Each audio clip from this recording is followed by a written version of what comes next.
Good morning. So I am Angie Jones, and I am a principal developer advocate. I'm a Java champion. I love Java. I teach free courses at Test Automation University, including a Java programming course, Selenium, WebDriver with Java, visual testing with Java, and a couple of others as well. Now, while Java is still the leading programming language, it's gotten a bad rep over the years.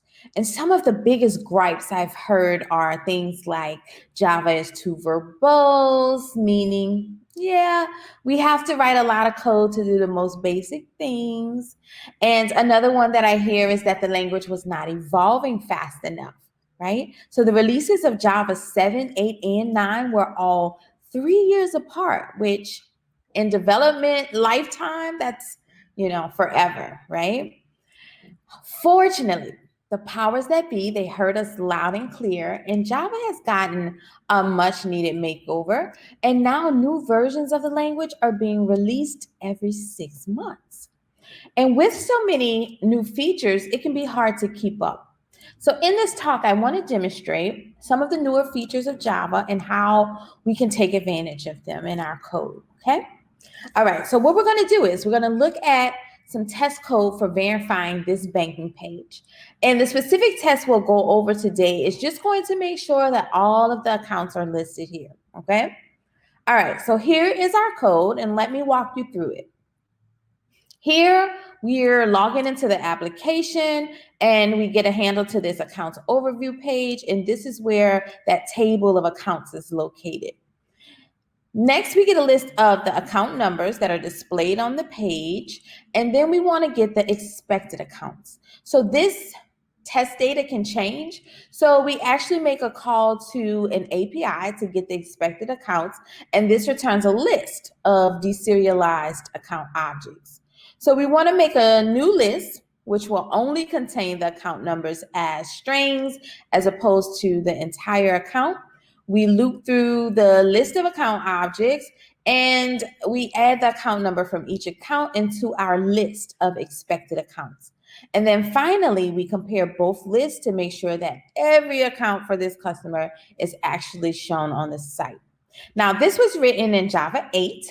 So let's go through it and see how we can modernize it using some of the latest features in Java. We'll start here with the declaration of the accounts overview page. And as you can see, we're following Java conventions, right? So we're using good names for both our class and our object. However, many times, as we see here, these two names are actually the same thing, right? So this is redundant and it makes for a lot of typing. But in version 10, Java introduced type inference for local variables. And what this means is that instead of explicitly declaring the object or variable's type, we can instead use this keyword var. And Java will infer what the type is based on what's being assigned to it. Now, this is probably my favorite new feature in Java because you know how long our class names can get, right? And so I get to eliminate a little bit. So that's great. But before you get carried away and start using var everywhere, let me explain the rules and also provide you with some tips. So this does not make Java dynamically typed language like JavaScript or Python. The type is still there, it's just inferred from the right-hand side of the statement, which means you can only use var if you're actually initializing the variable. Otherwise, Java's not going to be able to infer what its type is, okay? Also, it only works for local variables. So you can use this inside of methods, loops, decision structures, but you cannot use this for global variables, even if you are initializing them. Now, while local variable type inference can be used within the body of local constructs, it cannot be used in the headers of methods or constructors. And this is because if we think about it, whoever's calling that method needs to know the data types of the arguments to send. Okay, so those are the rules. Now let's get into some guidelines. Giving this variable name and this method name, I have no idea what the inferred data type of X would be. Yeah, Java knows, I know, right? They know what the return type of get X is, but as the reader, I can't easily tell. So this makes it a little bit difficult to work with this variable. Now, you should always use good variable names, but it's even more important if you're going to use var because you lose a bit of context. Okay. Once you start using var, you're going to love it, but don't overdo it. This doesn't make sense, right? Using var here is not going to do you any favors. Just type in. They're both 3 letters. Now, I've updated our test method to use vars, and I'm going to explain like some rationale behind some changes when I switch to var, right? So I'm using var here, and the inferred type is very clear to me as the reader because of the variable name that I chose. But here, I changed the variable name from actual accounts to actual account IDs list so that it's clear this is a list and it's holding the account ID. So you see there how I lost a little bit of context when I removed the type. For this one, I also changed the name from accounts to accounts list so that it's very clear. This is a list holding account objects. Here, I changed the name to be more representative. And I also explicitly define the data type of the array list on the right-hand side. If I didn't use this diamond operator to indicate that this is a list of strings, then it would be inferred as a list of objects, which is okay in this case.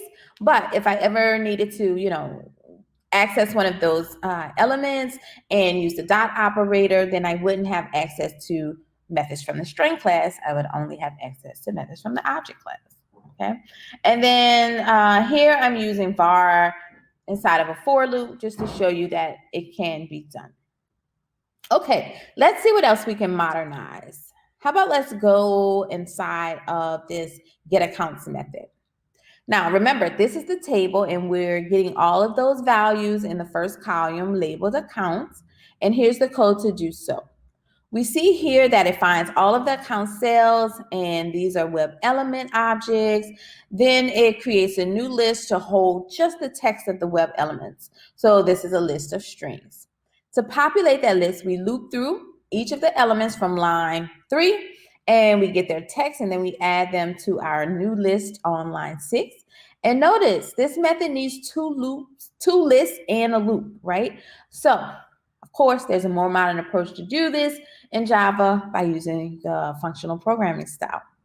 So this approach was actually added in Java 8, but I don't see it used much in test code. So I wanted to highlight it to say, you don't have to just use this in your production code. Use it in your test code too, all right? So this is much more streamlined. Here we still call find elements to get the list of web elements, but we don't need to store them.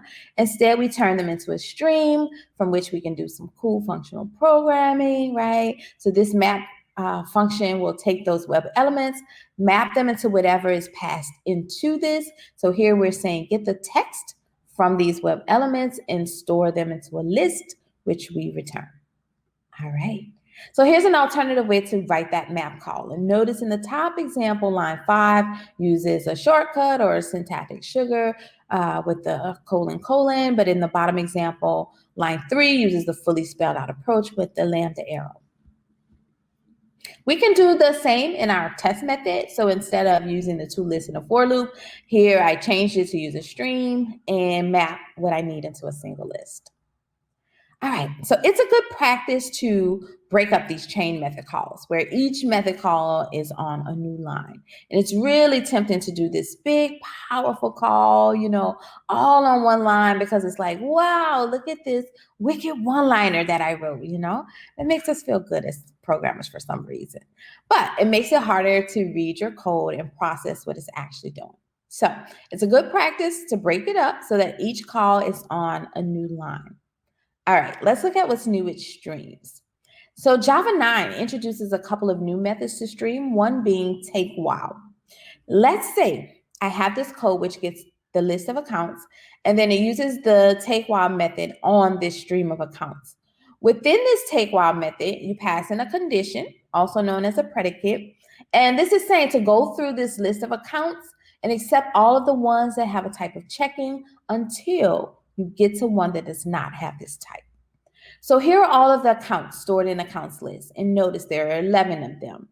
And when we say take while type is checking, we end up with a list of 3 accounts. And as you can see, it's the first 3 accounts from the accounts list, even though there are more that meet this criteria, right? But when it got to that 4th account, because the type was savings, not checking, the stream is ended. So it doesn't get the rest that are below that. Java 9 also introduced drop while, which does the opposite of take while. So for this one, we're saying drop the accounts of type checking until you get to one that is not. So with 11 accounts here, we see the first 3 are checking, 4th is savings, 5th through 9th are checking, and 10th one is savings, and the last one is checking. So how many accounts do you think will be collected here in checking accounts list? Do, do, do, do, do, do, do. If you said 8, you're correct. Good job. So this method dropped the first 3 accounts because they matched the predicate, and then it stopped the stream once it got to one that didn't, okay? So then all other accounts are collected and stored into the list. All of those accounts couldn't fit on the last slide, so here's the rest of them. This is the full list of drop while account type is checking. So you might be thinking, Angie, why on earth do I want to use take while or drop while, right? The examples that I showed you were a bit of a brain tease because the lists weren't sorted, so the results were indeterministic. However, if you sort the collection first, as we're doing here, it makes a lot more sense. And notice I'm using this comparator to specify which property I want this object sorted by. Okay, given the sorted list, we see now it collects all of the checking accounts, and this actually makes more sense, and likewise for drop while. All right, so let's see what else we can modernize. How about we go inside of this get customer ID method? So this method is holding our test data, and based on the name on the account, it's returning the account ID. Now, this is using switch statements. Notice that we have to declare the variable, then specify each case we want to handle. And inside of the case, we assign the value to ID, and then we must follow the assignment by a break statement to prevent fall through into the next case, which would override the variable. So not only is this a lot of boilerplate code, it's also risky, right? If you forget one of those break statements, and we've all been there, this will return the wrong ID. In Java 12, switch expressions were introduced. Now you can use switch to directly assign a value to a variable. So notice here, we're using switch on the right side of a statement to initialize this variable. And the case statement doesn't need a colon and switch expressions, but instead it uses an arrow. And this is saying if the name is John, then assign 12212 to the variable ID. Notice, I don't need a break statement because there is no fall through with switch expressions. And I can even simplify this a bit more by removing the assignment here and simply returning the value of or the result of the switch expression, okay? Now, using the lambda style arrows is one way to assign the value, but you can also use another approach. You can use the colon that we're used to, but you need to follow that with the word yield. This is a bit more verbose, so I actually prefer to use the arrow, but I'll show you a little bit later where yield really comes into play. You can also specify more than one case. So notice here, we are saying if the customer name is John or Demo, which is his last name, then the ID is 12212. And this makes up for the removal of fall through from switch expressions because you can indicate all the cases delimited by a comma. And you can also do more than just assign values. For example, here we're using the lambda style arrow followed by a set of curly braces to indicate that there's a block of code we want to execute here, right? So instead, inside of this body, we add more statements like this one that prints something out, but then that last line, and this is where the yield comes back into play, that last line must yield the value to be returned because that's what switch expressions are all about, right? Okay, let's talk about the rules. So you'll need to use the arrows or the colon yield. You can't mix and match this. So line 3 would give you a compilation error because it's a different kind of case. You can use yields with the arrows, but only in the events like I just showed you where you were using the curly braces to execute multiple statements within a case. And you can use any of the cases to throw an exception. So of course, in the default case here, no value is going to be returned because the entire flow is interrupted by the exception, and it's not limited to the default case. So you can throw an exception from any of these cases, different exceptions, same exception, doesn't matter, okay? This is not a replacement of the switch statement. It's an addition to the language. So what this means is you can still use switch statements, and in some cases, that might be the more favorable option. As a rule of thumb, use expressions when you're using switch to assign a value, and use statements when you're not using switch to assign values, but to invoke statements. All right. Okay, let's go back to our test. So we're going to go inside of this get accounts method, which is an API call. So this method is making a get call to get all of the accounts for the specified customer, and it's then deserializing the response into an array of account objects. So let's look at the API response for this call. Notice here we have an array of these account objects, and each account has an ID, customer ID, type, and balance. So I have this Pojo class that has nothing but these fields as well as getters and setters, right? And for any of you who have created Pojos, you know that this is a tedious thing to do. It's not your favorite task of the day, right?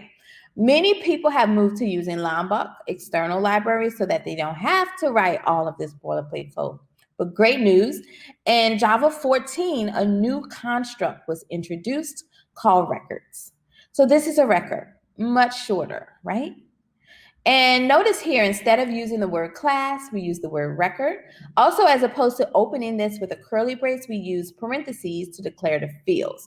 So you specify the fields and their data types in this comma delimited list, and then you close it with a closing paren and a set of curly braces. And that's it. You don't need to make any getters or setters. You don't need to override the inherited methods of equals and hash code and toString. All of that is just done for you. However, if you just want to override anything or, add stuff, you can do so within that set of curly braces. So you can add whatever you want inside of here, okay? Records can be instantiated just like classes. So account is the name of our record. We use the new keyword and we call the constructor, passing in the values, just like we would do with a normal class. The fields of a record are final, however. So there are no set methods generated for records.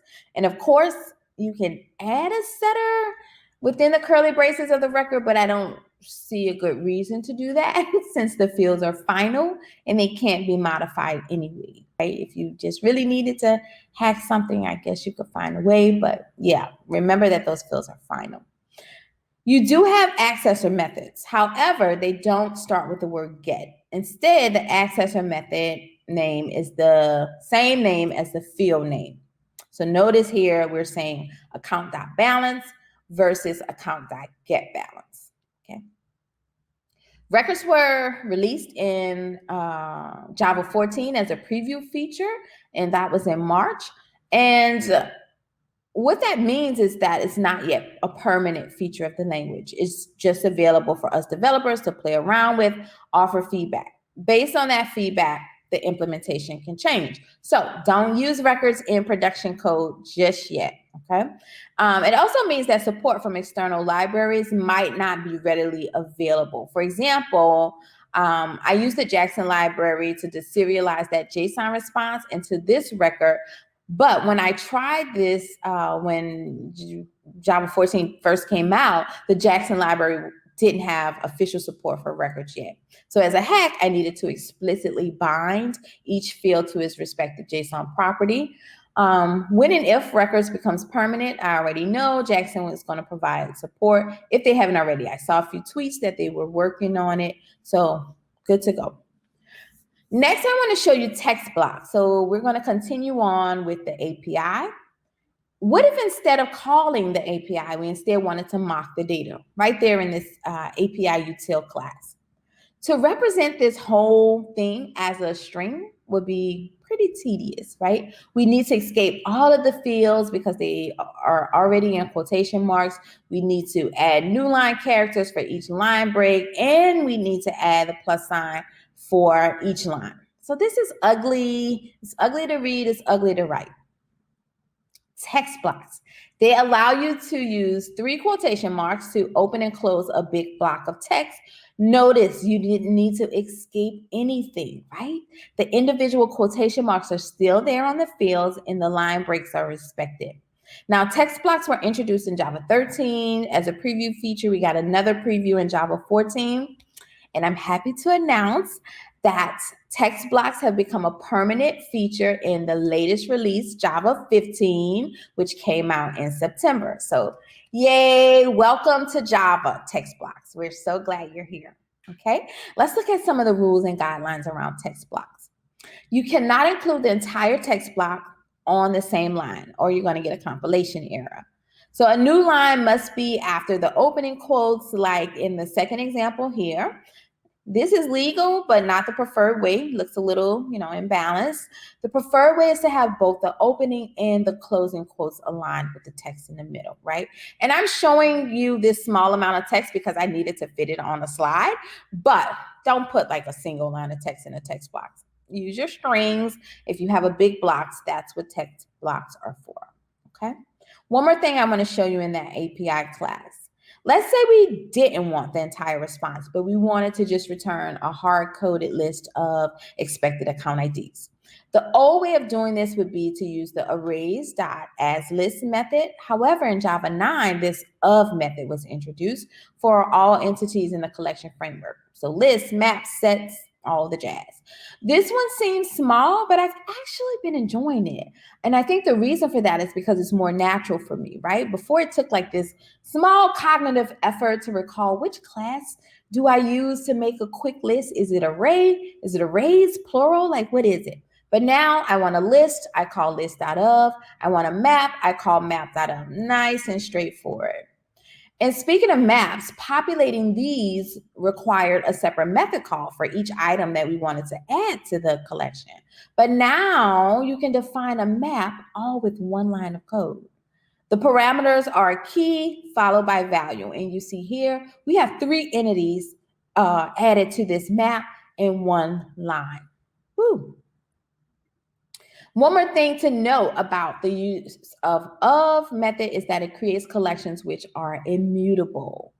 What that means is that the collection cannot be changed by adding, removing, or sorting it later. So only use this when your collection won't require any changes later on in the program, okay? So there you have it. These are a few of my favorite new features from recent versions of Java. I've been using them in different projects. I find them quite useful even in test code, all right? So thank you so much. If you have any questions or anything like that, feel free to reach out to me. Here's my contact information. I live on Twitter. My DMs are open. And you can also go to my website, angiejones.tech, and reach me there.